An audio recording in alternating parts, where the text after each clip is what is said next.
Hello, everyone. Welcome to Small Biz Tips. Guys, woohoo!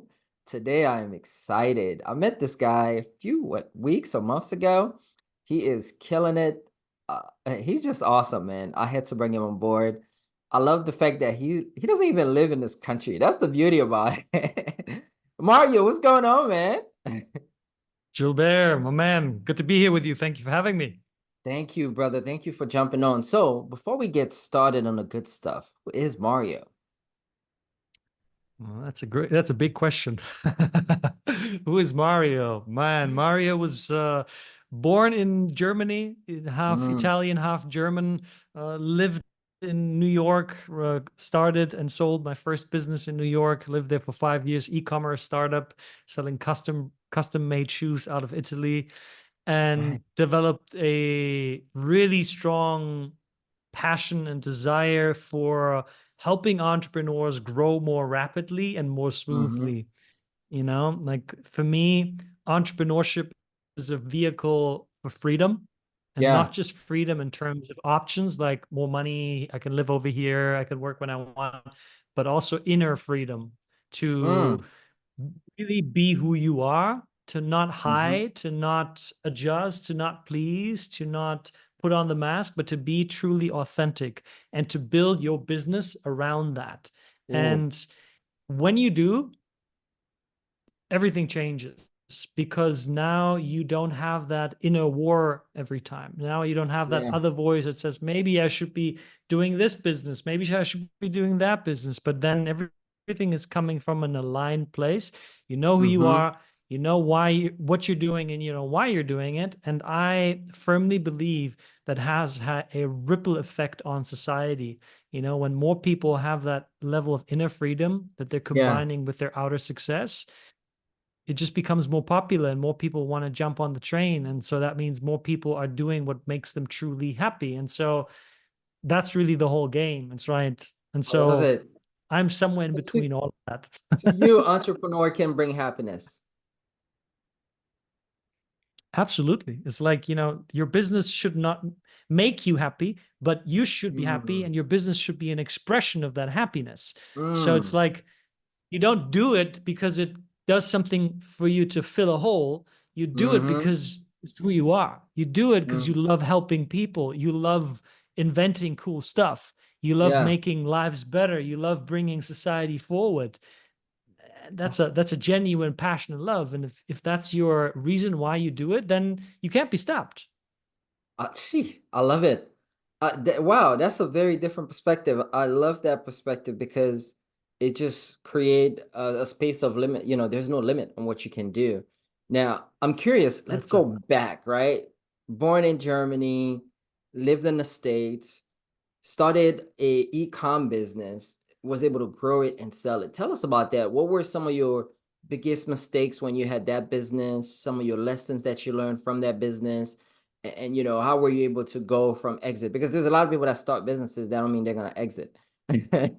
Yeah. Yeah. So I'd say the thing that I would do differently today is Hmm. I wouldn't just aimlessly work all the time. And this is what I Mm, see so many founders go through. They think as long as they're busy, as long as they're taking action, they're making progress. And it couldn't be further from the truth, right? If you are just 2 or 3 degrees off, and it's like yeah. you're on a plane or on a ship and you're traveling hundreds of thousands of miles, you're off by monumental margins. And so people are afraid of failing, right? Of things not Hmm. working out. They're working really hard and then it didn't work out. But you know what's far worse? If you actually get to the place where you want to get, once you wanted to get to 10K, 20K, 30K, Yeah. 40K, 50K, 100K, and then you arrive at the place and you realize, still not happy. Mm, I'm not, don't feel any different. That to me is the ultimate failure. And so this is why direction over speed. Direction is way more important than speed. If you're going to go in the mm, right direction, and that comes from a place of sitting down and asking myself, who am I and what is important for me? Because so much of what happens in business nowadays is geared by controlled by what the gurus tell you, what the hormozis tell you, and the you name it, right? There's a gazillion of those online. What all of those write in their books and tell on their podcasts, people then go, "Oh, I should be doing that." And it's like, really? But does that align with who you are and with your values and what's really important to you? Or is it just because you think it makes a lot of money? But why do you want that money in the first place? So I would, anytime I start something now, it's all about intention. It's all about alignment. It's all about moving in the right direction, because then the kind of progress that I make is meaningful, is quite rapid, because now all of me is on board. But if Yeah. I take your opinion and build a business because Gilbert said so, then I Yeah. have half of me on board. The other half is like, bro, are you sure about this? I don't know. I'm liking this, right? So now everything is harder. So I'd say that's what I would do different. Let's go. I want to stay there for a little bit, right? Because you Yeah. said something, if somebody's starting something, there has to really sit down and make sure that there's some form of alignment. What would you say would be like, I guess, top 3 or 5 questions they should be asking themselves Yeah. before making that decision, right? Because we all know, and this is actually one of my favorite quote, success loves speed. But you said direction is greater than speed. So Yeah. tell me a bit more about what would be those 3 to 5 questions any entrepreneurs, maybe they're just starting out or they're thinking about buying business, what would be those questions they should be asking to create that alignment in the beginning? Yeah. You should be asking yourself, what does a perfect day in my life look like? Like, what does a Mm, perfect day in your life look like? Like, I ask myself that question. For me, is conversations. Having conversations where I can serve people, where I can yeah. provide them insights that transform their lives. To me, nothing better than that. So what did I do? I created a business that allows me Mhm. to have as many conversations as possible throughout my day. That's why my Mm. days, I love them. I rarely ever wake up and go, oh God, oh man, another one of those days. So you should be asking yourself, what does your perfect day look like? Because that already allows you to make a decision whether what kind of business you want. Is it a service-based business? Is it a Mhm. productized business? It will tell you, okay, is it just me? Do I need a team? Do I need Mhm. certain AI automations in place? Right? Mhm. The time. What is it? How much time do I want to be working? How many hours Yeah. do I want to be working? Is the second question you should be asking yourself. People don't ask that question because they have a belief that says, well, if I want to make a lot of money, I can't just only work 2 hours. Why not? Mm. Who says that? Who says that? Right? So this is Yes. entrepreneurship. Yes. This is innovation. So if you're like, hey, my perfect day is I want to work 5 hours and the rest of the time I want to spend with my daughter and I want to go out for a swim and I want to go to the gym and I want to go hiking and I don't know, whatever you want to do, then now you got to come up with a plan that allows you to make the kind of money that you want to earn in the time Mhm. that you want to dedicate. Like, think of it like this works really well in the example with single mothers. A Mhm. single mother only has so much time in the day. There's no wiggle room because she has to take care of a child. So she Yeah. has to make it work in the time she has. And that analogy shows you that if you really want to, if you really plan according to it, you can do it. So that's the second question. The third question is I would ask you, I would ask myself, how much money do I want to make? And more importantly, what do I want to do with that money Okay. specifically? It's Okay. not enough to say, oh, I want to retire my parents. I want to buy a house. I want to buy a car. I want to do this. No, you got to be specific, because a lot of people just throw arbitrary numbers on their Mhm. goal setting boards. And, oh, I want to make 10 million bucks. Why? I don't know. It's like, Mhm. well, if you don't have a true reason, you don't know if the reason is in alignment with what's important to you, because you might realize I only need 1 million bucks. You Mm. know, that Interesting. that to me is like all I need. Okay. So Huh. so those three questions, if you do that, it puts you far ahead of the rest of the game, because now you're working intentionally. Now you're not wasting energy anymore. Now you're like a bullet train towards, a single outcome. Gotcha. And then you can really bring in speed because you have direction. So now you can really go at the speed that Exactly. you want to go to get to your goal. I like that. I like that. Interesting. Exactly. Wow. So you meant you referred to something. You said, one of the things that you're doing now is you have a lot of conversation, right? So first of all, tell us where you based because I think that's pretty awesome. And then tell us what kind of business you're running now.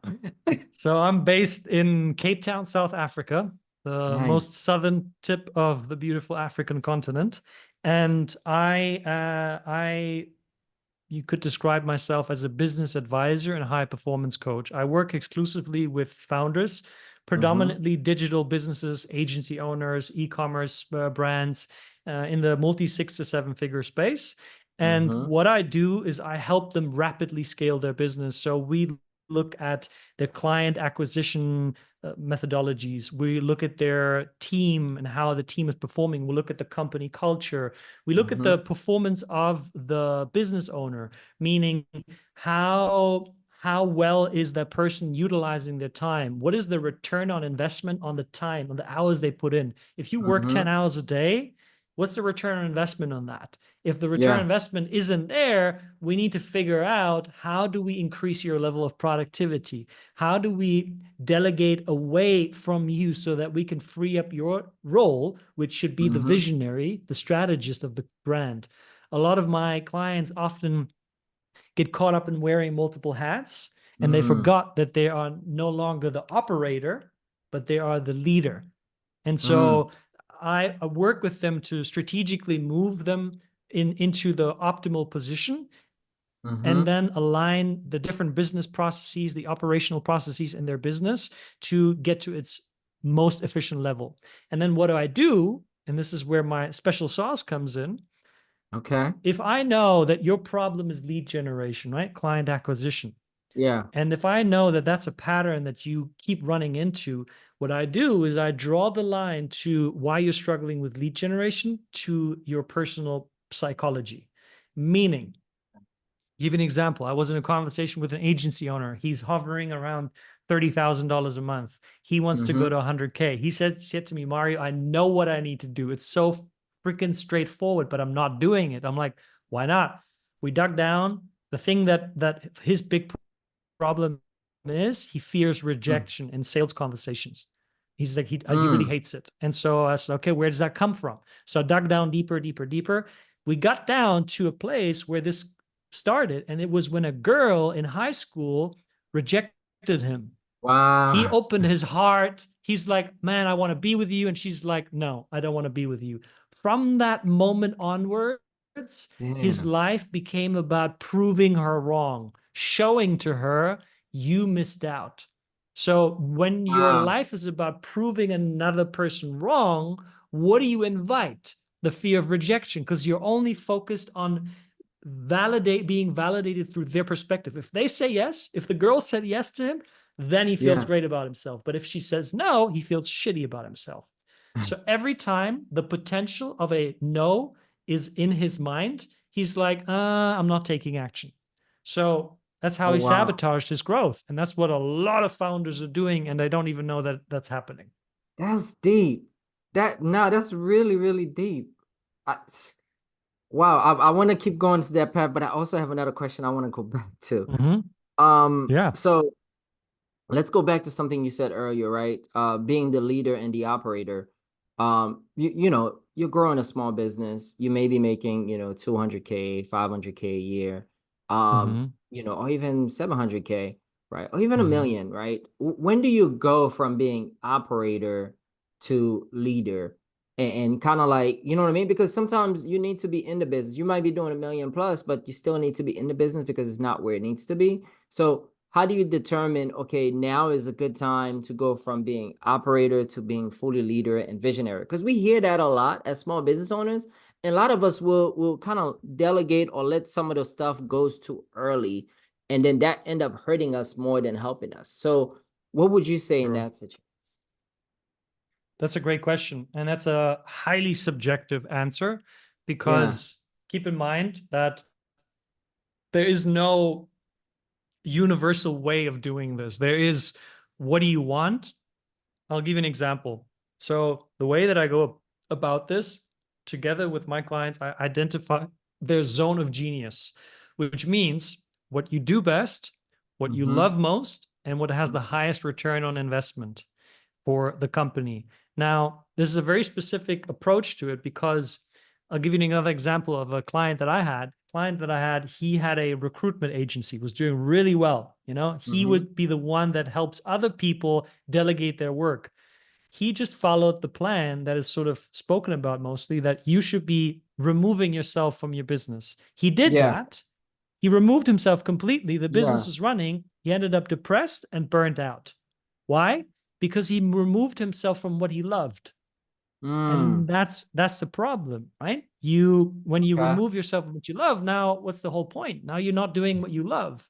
And so Mhm. he got himself back into only doing what he really loves, right? But to answer your question, I, it's, you have to be able to see, okay, in order for me to grow, am I the one blocking something? Like, am I doing things that are not within my zone of genius? I Mhm. would be The way that I would go about this, I would list it all out. I would make an audit of all my tasks. I would Yeah. rank them in an order of what's within my zone of genius, what's not within. And I would gradually outsource that. I would gradually delegate that, Mhm. right? One from the least important stuff in terms Mhm. of ROI for the business that can go quickly, and then to later the more important things. Got it. Does that answer your question? Yeah, it does. It does. I think it's really that self-assessment, right? Self-assessment, business assessment, because it varies from different people, different needs, right? So, you might have a small business that's doing 250K a year, but that's what you want. And you are within your zone of genius of doing certain things. And the other things, you don't necessarily need to be doing it. So I get it. 100%. It makes sense. Now let's go back to something else you said, right? About the guy and how he had to dug deep and find out, somebody rejected him and that impacted him. How often are you seeing owners have that same block? And once you help them remove that block, how fast have you seen them grow their businesses? Yeah, I see it all the time. See, here's the thing. Entrepreneurship requires an incredible amount of growth, an incredible amount of drive, an incredible amount of resilience and self-reliance. Where does that come from? For most people that I have met in the entrepreneur space, it Mm-hmm. comes from a wound, from a traumatic event, such Yeah. as this one, where something was so painful for the person on an emotional level that they made a decision. They said, never again. I'll never feel this way again. I'll never be Yeah. humiliated again. I'll never be disrespected again. Watch me. And so there's that sense of, I'm going to prove everyone wrong. And Yeah. that creates this incredible drive forward. The problem with it is when you're really young, you can sustain that. It's like when you're Mm-hmm. really young, you can go drinking 3 nights in a row and go back to university the next day, no problem. But Yeah. when you get into the 30s, I'm in the 30s, and you do that, you're out for a week. You need like a vacation, like you don't have that. So the cost of using that drive, that Mm-hmm. negative energy, that anger to drive you forward has a high cost. And so I see it in all founders. In some level, there's a deep woundedness that Mm. creates that drive, and a lot of times it's connected to a sense of trying to trying to be validated by someone outside of them, usually Yeah. by their parents, right? I did a post the other day on LinkedIn. It's like, do you really want the money, or do you want your parents' approval, right? Do you want daddy to Wow. say, well done, right? That's usually what people want. And so when we work through these things, change happens quickly because Mm. I show them what it is, what it really is, which I didn't know, and then I show them how they're using that. See, we're all using these patterns, these negative patterns, as a Mm-hmm. means to avoid growth. Now, I know it sounds Mm. counterintuitive, but think about it. Growing requires you to take more responsibility. Going from Mm-hmm. 500K to a million is a big jump. Is a 2x in revenue. That requires a different kind of personality. Now you have more Mm-hmm. team, a bigger team to deal with. Now you have more employees to deal with. Now you have potentially more problems and complaints to deal with. Mm-hmm. So that means you need more emotional intelligence. That means you need to be more resilient. So your mind will go, I'm not sure I want to have that much of responsibility, that level. So let's just stay here and complain about the problem that we have. So I don't need to deal with that. Right. Wow. So showing you 1 and 2 alone already makes you go, oh shit. All right, I know what I'm avoiding, so it's time to get to work. So the change happens Yeah, very quickly. It's really then about maintaining it, which is got where it. the real challenge then comes in. Let's talk about that, right? Um, sometimes you make 1 million or you make, you reach that income level that you thought was amazing. And then now you're like, okay, how do I sustain that? Right? Because it took a Mhm. lot out of you to do that. So what have you seen some of the clients you work with when you help them reach that pinnacle that they're looking for? How do you make sure they Yeah. sustain? Yeah. I will compare it to weight loss. Yeah. And see, a lot of people that go through weight loss journeys, they go through yo-yo effects, right? They lose a lot of weight, they feel great about it, and then, Mhm. a couple of months, years down the line, they get back to their fighting weight or even worse than before. And that is Mm, because while they have taken those actions, they have not changed the way they think of themselves. They haven't changed the identity. So, and this is what happens often in business is the person believes themselves to be a solopreneur. They do yeah. all the hustle and grind actions, which are really hard on their energy and on their health. They get to the million, but then they fall apart. Why? Because they still think of themselves as a solopreneur. On the level of Mm, identity, they don't think of themselves as a CEO, as a business leader. They think of themselves as like a freelancer service provider. And so mm, that means your actions are not habits yet. So what we do is we help them build an identity around being a business leader and a CEO, which means what do I do now? Now I take them into their personal life. I take them out yeah. of their business and say, where in your life are you currently not leading? Mm, Where in your relationship are you not leading? Where are you shying away from responsibility? Where are you not speaking the truth? Where are mm, you, pretending to be something that you're not? Right? This is these wow. pleasing patterns. And so I help them remove that because now all of their life becomes a reflection of who I am as a leader and a CEO. And then growth is automatic. I love it. I love the inner work that we don't even think about doing that should be talked about, right? That's not all the inner work in entrepreneurship that allow growth that we don't talk about. We're like, let's just keep making these sales calls and we'll be fine. Right. So this is dope, man. So how do people get in touch? Matter of fact, before we get to that, right? What is that one small biz tips you would share with any entrepreneurs who's listening in? We have a lot of people that are just starting out their business, who had a business, was thinking about having a business, who've grown a business over 10, 20, 30, 50 million. So what is that one thing you would share with them that helps you that you think can help them? Develop greater self-awareness. That's the Mm, number one thing you need. Because here's the thing, in order to get different results, we yeah, need to take different actions and we need to do it consistently. Everybody knows that. No get it. science that I'm revealing here, right?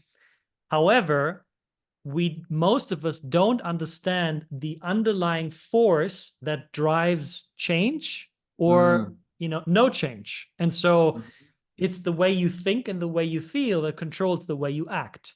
So self awareness means you understand, why do I think what I think? Why do I mhm, feel what I feel? And why do I do what I do? Where does that come from? mhm, How come why am I reacting? Why do I feel stressed out when the guy, is asking about his update on his order? Why do I mhm, constantly think about, oh my God, what if they want their money back? What if they want to leave me? Why do I keep making that happen even though nobody says anything? mm, You will find those answers through self-awareness. So what I would recommend is a very straightforward self-awareness journaling practice in the morning and in the evening. Take 5 to 10 minutes and just ask yourself, what am I feeling right now? mhm, What thoughts are going through my mind? And when I think and feel this way, how do I want to act? Like when I think about money, do I reach for my phone? When I think about paying the bills, do I go open the fridge? What do I Mm-hmm. do? Once you can see those things, now you can actually go and work on them and change them. So this is the number one thing that I would say every entrepreneur should have as a staple. I love this. How do people get in touch with you, Mario, if they want to work with you? They're like, yo, this guy is crazy nice. I love what he's talking about. What did they do? So, two ways. You can visit my website. It's my full name. It's Mario, Mario, and then Lanzarotti, LANZAROTTI.com. You'll find all information there about me. And if you're interested in working with me, just hit the apply to work with me button there. Otherwise, LinkedIn is a great way. I'm pretty active there. So hit me up on LinkedIn. And, before you even thinking about working with me, I want to know you, right? Like, I want to Yeah, know what is it that resonated from this conversation? What didn't resonate with you? Hit me up. Let's have a conversation. We don't have to work together. I'm just genuinely interested in connecting with like-minded people and seeing how we can help each other have win-win situations. guys, connect with Mario. He's full of gems and he's an amazing guy. I mean, he lives in Cape Town. Come on. Thanks for jumping on, brother. I appreciate you. Thank you, brother. Likewise.